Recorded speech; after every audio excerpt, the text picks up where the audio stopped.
Leksjon 1. Baking av brød. Jeg håper det. Har du noen tips til en førstegangsbrødbaker? Ja, definitivt. Start med en enkel oppskrift og sørg for å følge målene nøye. Det er en god idé. Presisjon virker avgjørende i baking, spesielt med gjær. Absolutt. Og ikke glem å la deigen heve skikkelig, det er viktig for en god tekstur. Jeg har hørt at elting er viktig også, det utvikler gluten i deigen.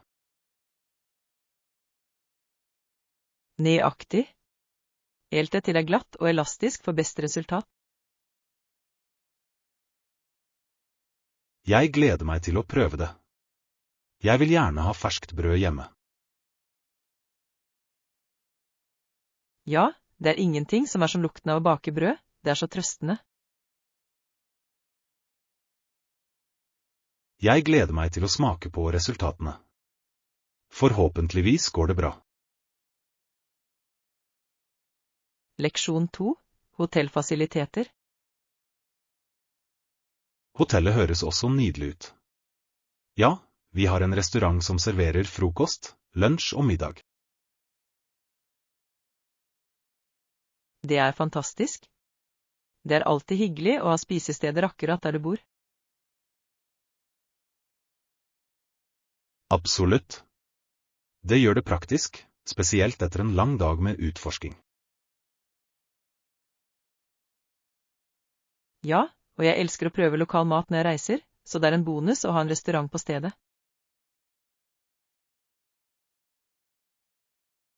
Nøyaktig. Jeg gleder meg til å smake på rettene deres og nyte noen avslappende måltider. Jeg tror det er en fin måte å fordype oss i den lokale kulturen uten å måtte gå langt. Ja, og det gir oss også en sjanse til å slappe av og reflektere over våre eventyr. Jeg er enig. I tillegg er det fint å ha muligheten til å spise i komfortable og koselige omgivelser. Jeg kan ikke vente med å sjekke ut menyen og se hvilke deilige alternativer de tilbyr. Leksjon 3. Shoppingvalg. Det er så mange butikker å velge mellom i dette området. Det er sant. Noen ganger kan det være overveldende, men det er spennende å ha variasjon. Definitivt.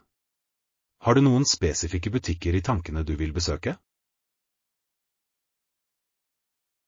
Ja, jeg har hørt om noen få butikker som har unike klær og tilbehør.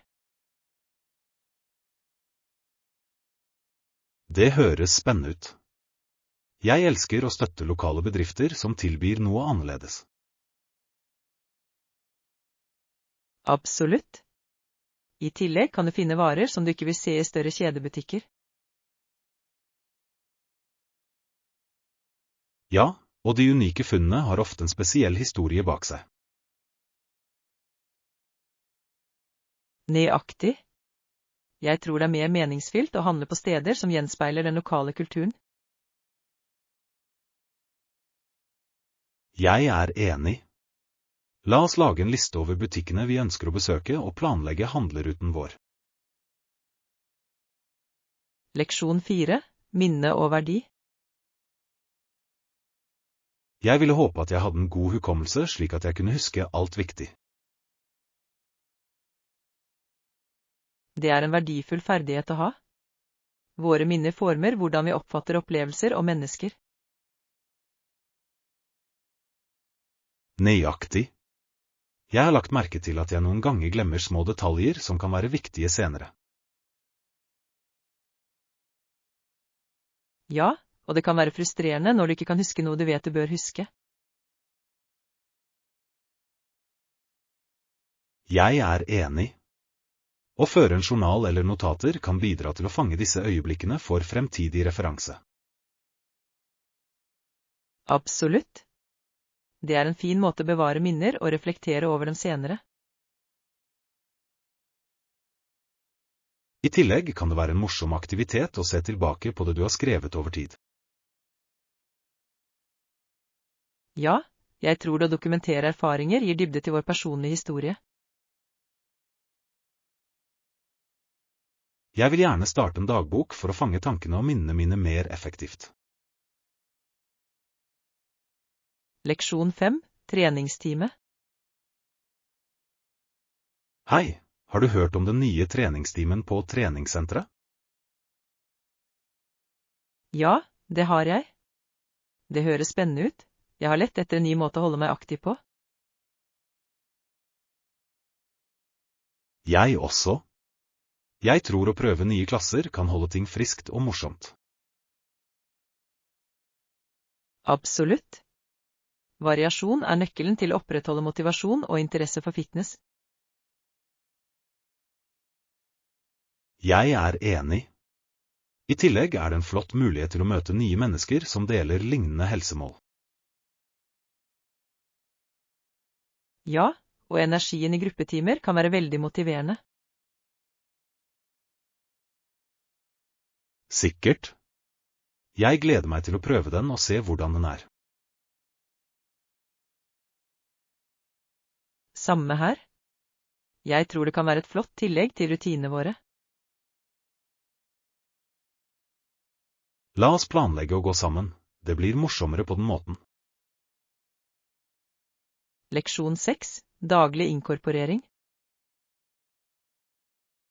Det er kjempebra. Hvordan integrerer du trening i hverdagen din? Jeg prøver å sette av en bestemt tid hver dag til treningsøktene mine, noe som hjelper meg å holde meg konsekvent. Det høres ut som en solid plan. Å ha en rutine gjør det lettere å holde seg til den. Ja, og jeg blander også forskjellige typer øvelser for å holde ting interessant. Det er smart. Variasjon kan bidra til å forhindre kjedsomhet og arbeide med forskjellige muskelgrupper.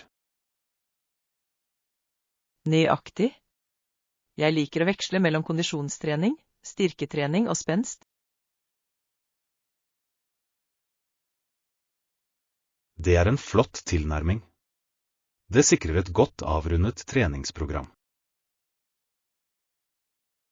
Ja. I tillegg tror jeg det er viktig å lytte til kroppen min og justere etter behov. Jeg er enig. Å finne det som fungerer for deg er nøkkelen til å opprettholde en sunn livsstil. Leksjon 7, reisesikkerhet. Godt poeng. Sikkerhet er også viktig, spesielt når du reiser til nye steder. Ja, vi bør se nærmere på reiseråd og eventuelle anbefalinger for reisemålet vårt.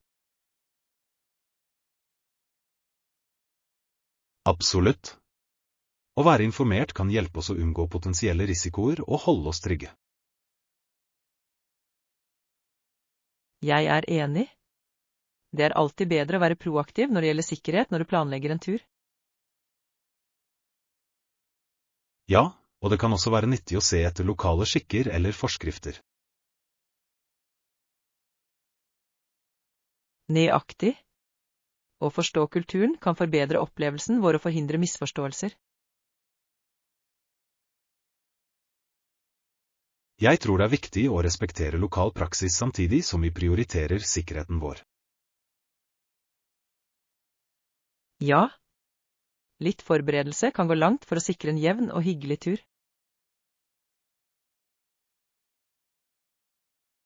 Jeg er glad vi diskuterer dette. Det hjelper oss å føle oss tryggere på reiseplanene våre. Leksjon 8. Lag din pitch. Definitivt. Å lage en kortfattet og engasjerende pitch som fremhever ekspertisen din er avgjørende for å gjøre et godt inntrykk. Jeg er helt enig. Et godt forberedt pitch kan virkelig fange oppmerksomheten til publikum. Nøyaktig. Det er viktig å fokusere på nøkkelpunktene som viser frem ferdighetene dine uten å overvelde dem med detaljer. Ja, og å bruke tydelig, overbevisende språk kan bidra til å formidle budskapet ditt effektivt. Absolutt. Jeg tror at det å øve på pitch noen ganger også kan øke selvtilliten din før du presenterer den. Det er en god idé. Det hjelper med å stryke ut eventuelle vanskelige frasyer og sikre jevn levering. Ja, og å motta tilbakemeldinger fra andre kan gi verdifull innsikt om hvordan du kan forbedre den ytterligere. Definitivt. Samarbeid fører ofte til å foredle ideer og gjøre dem enda sterkere. Jeg tror med en solid pitch kan du åpne dører til mange muligheter. Leksjon 9. Prinsessedrømmer.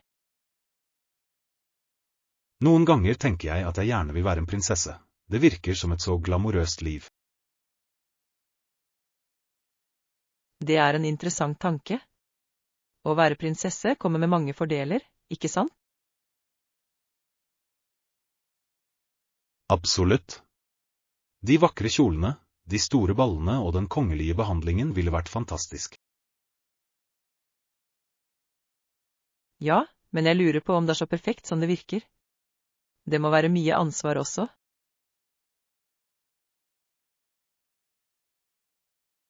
Ekte? Jeg ser for meg å håndtere offentlige opptredener og forventninger kan være ganske stressende. Ja, og det er sannsynligvis lite rom for personlig frihet. Du må følge så mange protokoller. Nøyaktig. Det er en avveining mellom luksus og tap av privatliv. Høyre. Jeg tror jeg vil glede meg over eventyret, men jeg vil også ha min uavhengighet. Det er et gildig poeng. Kanskje handler det mer om fantasien enn virkeligheten av å være en prinsesse. Leksjon 10. Utholdenhetsidrett. Jeg har lest om idrettsutøvere som konkurrerer i idretter som krever stor utholdenhet, og det er ganske imponerende. Ja, det er utrolig hvordan de presser kroppen til det ytterste, og trener ofte i timevis hver dag. Nøyaktig. Mange av dem tar EPO, som forbedrer ytelsen deres, selv om det er kontroversielt. Det er sant. Det reiser viktige etiske spørsmål om rettferdighet i idretten. Ja, og det får deg til å lure på hvor mye trening og naturtalent som påvirkes av disse stoffene. Høyre. Det er en fin linje mellom å forbedre ytelsen og opprettholde ånden i sporten. Jeg er enig. Idrettsutøvere bør feires for deres harde arbeid, men ikke på bekostning av integritet. Absolutt. Det er viktig å finne en balanse som tillater både prestasjon og rettferdighet. Jeg tror samtalen rundt dette emnet vil fortsette å utvikle seg etter hvert som idrettsvitenskapen skrider frem. Leksjon 11. Gislehistorie. Historien jeg leste reddet kameratene mine, de vestlige gislene, og den var ganske gripende. Det høres intenst ut. Det må ha vært en opprivende opplevelse for alle involverte. Ja, og måten de klarte å rømme med hell, fremhevet virkelig uforutsigbarheten i slike situasjoner. Absolutt. Det er utrolig hvordan flaks kan spille en rolle i liv eller det scenarier. Ja, og det får deg til å tenke på motstandskraften til mennesker i ekstreme omstendigheter. Definitivt. Disse opplevelsene kan i stor grad forandre en person og hvordan de ser på verden. Jeg er enig. Det er et vitnesbyrd om den menneskelige ånden og viljen til å overleve uansett odds. Ja, Å dele slike historier kan inspirere andre til å sette pris på deres friheter og sikkerhet. Jeg tror det er viktig å huske disse fortellingene ettersom de minner oss om verdien av fred. Leksjon 12. Naturobservasjoner. Robins drar ormer fra den våte bakken når det ikke regner, noe som er fascinerende å observere. Ja, det er utrolig hvordan naturen har sin egen rytme, spesielt med hvordan fugler tilpasser seg værforholdene. Nøyaktig. Å se dem lete etter mat er som å se et lite stykke av naturens balanse i aksjon. Absolutt. Det er interessant hvordan de vet når de skal grovfôre basert på miljøet. Ja, og disse øyeblikkene minner oss om de enkle gledene ved å se på dyrelivet. Jeg elsker det. Det er en vakker måte å få kontakt med naturen på, selv i urbane omgivelser. Definitivt. I tillegg er det en flott mulighet til å lære andre om det lokale dyrelivet og deres vaner. Ja, å dele disse erfaringene kan inspirere flere mennesker til å sette pris på å beskytte miljøet vårt. Jeg er enig. La oss gjøre et poeng for å observere og dokumentere det vi ser under vår neste naturvandring. Leksjon 13. Plantehandel. Det høres fantastisk ut. Jeg har noen nye Pottos-stiklinger. La oss bytte etter at vi begge har bosatt oss. Jeg ville elske det. Pottos er så vakre planter, de er perfekte for å legge til grønne områder til ethvert rom. Absolutt. De er også ganske enkle å ta vare på, noe som gjør dem flotte for nybegynnere. Ja, og jeg elsker hvordan de kan trives under forskjellige lysforhold. Nøyaktig. I tillegg kan handel med planter være en morsom måte å diversifisere samlingene våre på. Jeg er enig. Det er hyggelig å dele stiklinger og se hvordan de vokser i forskjellige miljøer. Ja, det er som å dele en liten del av hagereisene våre med hverandre. Jeg synes vi også bør bytte ut tips om hvordan vi kan ta vare på dem, det kan være nyttig. Det er en god idé. Jeg er spent på plantehandelen vår og samtalene som vil følge med den. Leksjon 14. Finansiell stabilitet. I tillegg til å spare, er det lurt å vurdere å investere og diversifisere porteføljen din for stabilitet. Absolutt. Å stole utelukkende på sparing kan begrense din økonomiske vekst over tid. Ja, og å investere kan hjelpe pengene dine til å jobbe for deg, og potensielt øke formuen din. Nøyaktig. Det er viktig å forstå de ulike investeringsalternativene som er tilgjengelige. Jeg er enig. Diversifisering kan spre risiko og skape en mer balansert finansstrategi. Ja, og det kan gi sikkerhet i tilfelle en investering ikke fungerer som forventet. Nøyaktig. Jeg tror det er avgjørende å holde seg informert om markedstrender og justere strategien din deretter. Absolutt. Kontinuerlig læring om økonomi er nøkkelen til å ta fornuftige investeringsbeslutninger. Jeg vil gjerne utforske investeringsmuligheter sammen. Det kan være en flott læringsopplevelse. Leksjon 15. Piknikplaner. Jeg også. Jeg har planer om en piknik denne helgen, og jeg gleder meg veldig til det. Det høres deilig ut. Hvor har du tenkt å ha piknik? Jeg tenker på parken ved sjøen. Den har vakker utsikt og god plass til å slappe av. Det er et perfekt sted. Jeg elsker hvor fredelig det er der, spesielt på ettermiddagen.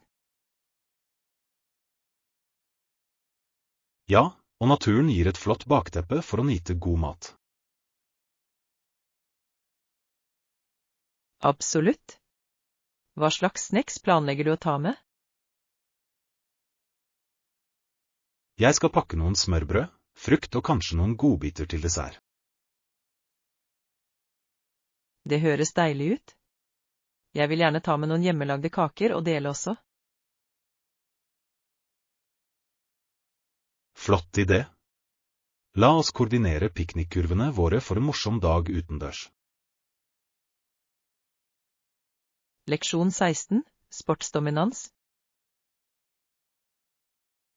Mange idretter har historisk sett vært dominert av spesifikke land, som baseball, svømming og golf. Ja, det er fascinerende å se hvordan enkelte nasjoner utmerker seg i bestemte idretter på grunn av ulike faktorer. Nøyaktig. Treningsfasiliteter, coaching og kulturell vektlegging kan alle spille viktige roller. Absolutt. Det skaper en sterk arv som kan være vanskelig for andre land å bryte seg inn i. Ja, og det er interessant å se fremvoksende land prøve å etablere seg i disse idrettene. Definitivt. Den viser utviklingen av sport og hvordan konkurranse kan endre seg over tid. Jeg synes også det er spennende når underdog-lag reiser seg for å utfordre de tradisjonelle kraftsentrene. Ja. Disse historiene blir ofte legendariske, og inspirerer fremtidige generasjoner av idrettsutøvere. Jeg er enig. Det gjør det å følge sport så mye mer spennende og uforutsigbart. Leksjon 17, sushilaging. Jeg vurderer å prøve meg på hjemmelage sushi. Hva med deg? Det høres ut som en morsom idé. Jeg har alltid ønsket å lære å lage sushi riktig. Ja. Det virker som en fin måte å imponere venner og familie med noe unikt. Absolutt. I tillegg kan du tilpasse ingrediensene til din smak. Nøyaktig. Jeg er spent på å utforske forskjellige fyllinger og smaker. Jeg også. Har du en spesifikk oppskrift i tankene til å begynne med? Jeg tenkte å lage en klassisk California-rull. Det er et godt nybegynneralternativ. Det er et perfekt valg. Det er enkelt, men deilig, og jeg elsker kombinasjonen av smaker. Jeg er enig. Når vi først har fått tak på det, kan vi prøve mer eventyrlige rundstykker. Leksjon 18, kunstrekvisita. Sikker? Jeg hjelper deg gjerne i gang med maling. Det er en så givende hobby. Takk. Jeg er spent på å dykke inn, men jeg er ikke sikker på hvor jeg skal begynne. Ikke noe problem. Vi kan til og med gå og handle forsyninger sammen, som vil gjøre det morsommere. Det høres flott ut. Jeg vil gjerne ha noen anbefalinger om hva jeg kan kjøpe. Absolutt. Et godt sett med børster, litt kvalitetsmaling og et lerret er gode utgangspunkt. Ja, og jeg er nysgjerrig på hvilke farger som er viktige for nybegynnere. Jeg tror det er en god idé å ha en grunnleggende palett med primærfarger, pluss hvitt og svart for blanding. Det gir mening. Jeg liker ideen om å eksperimentere for å lage nye nyanser. Nøyaktig. Å male handler om å utforske og uttrykke deg kreativt. Leksjon 19. Avslappende aktiviteter. Aktiviteter som meditasjon eller lesing hjelper meg virkelig å slappe av etter en lang dag. Jeg er helt enig. Disse øyeblikkene med ro kan være så forfriskende og forringende. Ja, jeg burde inkorporere mer av det i rutinen min, spesielt med hvor travelt livet blir. Absolutt. Å finne tid til egenomsorg er avgjørende for å opprettholde balanse og fred. Jeg tror å sette bare noen få minutter hver dag kan gjøre en stor forskjell. Ja. Det handler om å prioritere disse øyeblikkene for deg selv og lade opp. Jeg har også funnet ut at journalføring kan være en fin måte å rense tankene mine på. Det er en fantastisk idé. Å skrive ned tanker kan hjelpe til med å behandle følelser og redusere stress. Jeg er enig. La oss forplikte oss til å sette av tid til disse aktivitetene sammen. Det kan være motiverende. Leksjon 20. Stjerneskudd. Stjerneskudd ser ut til å lyse opp hele himmelen, gjør det ikke? Ja, de er et vakkert syn. Det er som et magisk øyeblikk når du fanger en. Nøyaktig. De virker vanligvis ganske nær jorden, noe som øker underet. Ja, og det er fascinerende hvordan de faktisk er meteoroider som brenner opp i atmosfæren. Jeg vet. Det er utrolig å tenke på reisen de gjør for å lage en så blendende skjerm. Absolutt. Jeg elsker å komme med ønsker når jeg ser en. Det føles som en spesiell tradisjon. Ja. Det er morsomt å tro at det er noe magi involvert i opplevelsen. Jeg er enig. Å se stjerneskudd kan være en fin måte å få kontakt med naturen og universet på. La oss planlegge en natt under stjernene snart. Jeg vil gjerne dele den opplevelsen med deg. Leksjon 21. Utforske Canada. Jeg bor i Canada, som er et veldig stort land som består av 10 provinser og 3 territorier. Det høres fascinerende ut. Mangfoldet på tvers av provinsene må være utrolig. Absolutt. Hver provins har sin egen unike kultur, landskap og til og med klima. Ja, og jeg ser for meg at å reise på tvers av Canada byr på så mange forskjellige opplevelser. Definitivt. Fra fjellene i British Columbia til de vakre kystlinjene i Nova Scotia, det er så mye å se. Jeg ville elske å utforske den naturlige skjønnheten i Canada. Det virker som et paradis for friluftselskere. Ja, og de pulserende byene som Toronto og Montreal har også mye å tilby. Jeg kan bare forestille meg de kulinariske herlighetene og kulturelle begivenhetene i disse byene. Nøyaktig. Det er en perfekt blanding av natur og urbant liv, noe som gjør det til et flott sted å bo. Leksjon 22. Shopping Essentials. Perfekt. Jeg tar en pose til handleturen vår. Noe annet jeg bør vurdere? Ja, la oss sørge for at vi har en liste over det vi trenger, slik at vi ikke glemmer noe viktig. Det er en god idé. Å ha en sjekkliste hjelper oss med å holde oss organiserte og fokuserte. Absolutt. Og vi bør også tenke på eventuelle spesielle ting vi måtte ønske prøve. Høyre. Kanskje vi også kan sjekke for eventuelle rabatter eller salg mens vi er der. Ja, det kan spare oss for penger. Det er alltid hyggelig å finne godt tilbud. Jeg er enig. La oss holde øye med eventuelle kampanjer mens vi handler.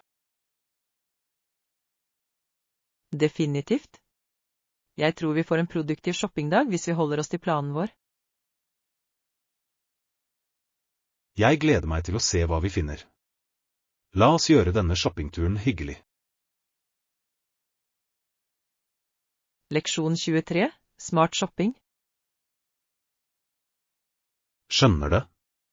Så vi velger butikken med de laveste prisene for å maksimere budsjettet vårt. Det høres ut som en smart strategi. Å handle klokt kan gjøre en stor forskjell. Nøyaktig. Det er viktig å få mest mulig for pengene, spesielt når vi har en liste.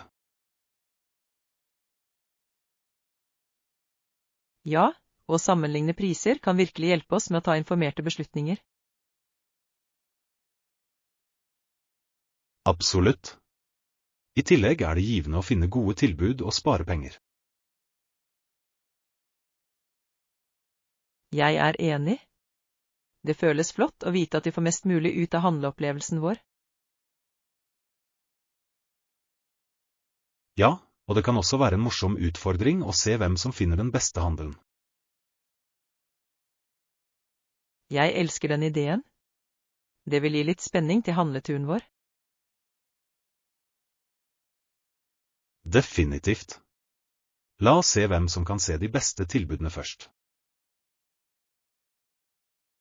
Leksjon 24. Drømmer om idrettsutøvere. Unge idrettsutøvere drømmer ofte urealistisk om profesjonelle karrierer ved ekskludering av skolen. Ja, det er interessant hvor mange som utelukkende fokuserer på idrett uten å ta hensyn til utdannelsen deres. Nøyaktig. Sjansen for å lykkes med å gjøre en karriere i en sport er ganske liten, noe som ofte blir oversett. Absolutt. Det er viktig for dem å ha en backup-plan i tilfelle ting ikke fungerer. Ja, og å balansere akademikere med idrett kan gi verdifulle livsferdigheter og muligheter. Jeg er enig. Utdanning kan åpne dører som idrett alene kanskje ikke gir. Det er viktig for unge idrettsutøvere å forstå at begge veier kan eksistere side om side. Ja, og oppmuntre dem til å forfølge lidenskapene sine samtidig som de fokuserer på skolen er avgjørende. Jeg tror vi bør gå inn for programmer som støtter denne balanserte tilnærmingen. Leksjon 25. Forbrukerinnsikt. Å forstå forbrukeratferd og preferanser i hvert målmarked er avgjørende for suksess. Absolutt. Det lar bedrifter skreddersy produktene sine for å møte spesifikke behov. Ja, og å analysere forbrukertrender kan føre til bedre markedsføringsstrategier. Jeg er enig. Å vite hva kundene ønsker hjelper med å lage relevante annonser. Nøyaktig. Det er fascinerende å se hvordan ulike demografier reagerer på markedsføringstiltak. Ja, og det er viktig å tilpasse strategier basert på tilbakemeldinger og trender. Jeg tror å gjennomføre undersøkelser og fokusgrupper kan gi verdifull innsikt. Definitivt. Å lytte til forbrukere hjelper bedrifter å holde seg konkurransedyktige i markedet. Jeg er spent på å utforske mer om forbrukeratferd. Det er et så viktig felt. Leksjon 26. Reiseforberedelser. Ja, vi trenger våre pass og visum for turen. Har du pakket alt? Jeg tror jeg har alt, men jeg burde dobbeltsjekke vesken min for å være sikker. Det er en god idé.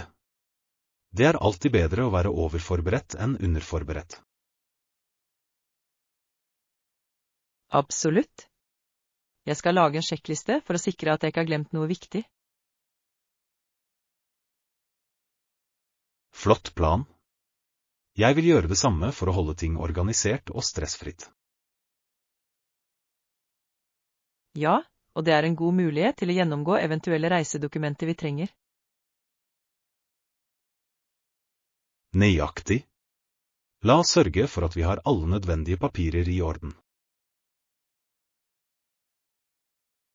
Jeg føler meg tryggere når jeg vet at vi er grundige med forberedelsene våre. Jeg også. Jeg ser frem til en jevn og hyggelig tur. Leksjon 27. Planlegging sammen. Det høres ut som vi har lignende interesser. La oss planlegge sammen. Absolutt. Jeg tror samarbeid vil gjøre planene våre enda mer spennende. Ja, idédugnad sammen kan føre til noen fantastiske opplevelser. Jeg er enig. Det er alltid hyggelig å dele ideer og se hva vi kan finne på. Nøyaktig. Hva slags aktiviteter tenker du på for planen vår? Jeg tenkte at vi kunne utforske noen nye restauranter og kanskje sjekke ut et lokalt arrangement. Det høres perfekt ut. Jeg er alltid klar for å prøve nye steder og opplevelser. Jeg også. La oss lage en liste over restauranter vi har ønsket å prøve, og se hva som skjer i byen. Flott idé. Jeg gleder meg til å se hvilke morsomme eventyr vi planlegger sammen. Leksjon 28. Innkjøp av dagligvarer. Jeg trenger litt frukt, grønnsaker, brød og melk. Hva med deg? Jeg planlegger å ta meg litt snacks og kanskje litt pasta til middag denne uken. Det høres bra ut. Det er alltid hyggelig å ha raske måltider klare for travle dager. Ja, og jeg vil sørge for at jeg har sunne alternativer for å holde energien oppe. Absolutt. Frisk frukt og grønnsaker er avgjørende for et balansert kosthold. Jeg er enig. La oss sørge for at vi ser etter salg på disse varene mens vi handler. Flott idé. Det føles godt å spare penger mens du kjøper sunn mat. Ja, og vi kan også støtte lokale bønder ved å velge ferske råvarer. Jeg elsker det. Det er en vinn-vinn-situasjon for helsen vår og samfunnet. Leksjon 29. Matpreferanser. Stor. Jeg tror vi har ganske like matpreferanser da, noe som er kjempebra. Ja, det gjør planlegging av måltider og utflukter så mye enklere når vi liker de samme tingene. Jeg er helt enig. Det åpner opp for så mange flere alternativer for oss å utforske sammen. Nøyaktig. Å prøve nye restauranter eller retter blir et morsomt eventyr. Ja, og det er spennende å oppdage nye smaker som vi begge liker. Jeg elsker det. Det skaper en felles opplevelse som vi begge kan sette pris på. Absolutt. La oss holde en liste over steder vi ønsker å prøve neste gang. Flott idé. Jeg gleder meg til å dykke inn i våre kulinariske utforskninger. Ikke jeg heller. Det blir en deilig reise. Leksjon 30. Hold deg motivert. Jeg må fokusere på min styrke og utholdenhet. Noen tips for å holde deg motivert på denne reisen? Absolutt. Å sette seg små, oppnåelige mål kan virkelig bidra til å opprettholde motivasjonen over tid. Det gir mening. Å feire de små seirene kan holde farten oppe. Ja, å finne en treningskamerat kan gjøre det morsommere å holde deg ansvarlig. Jeg er enig. Det er alltid morsommere å trene med noen som deler lignende mål. Nøyaktig. I tillegg kan dere oppmuntre hverandre på tøffe dager når motivasjonen faller. Ja, og å blande rutinene dine kan holde ting friskt og spennende. Jeg elsker den ideen. Å prøve nye aktiviteter kan gjenopplive lidenskapen din for trening. Definitivt. La oss lage en plan for å støtte hverandre i å nå treningsmålene våre.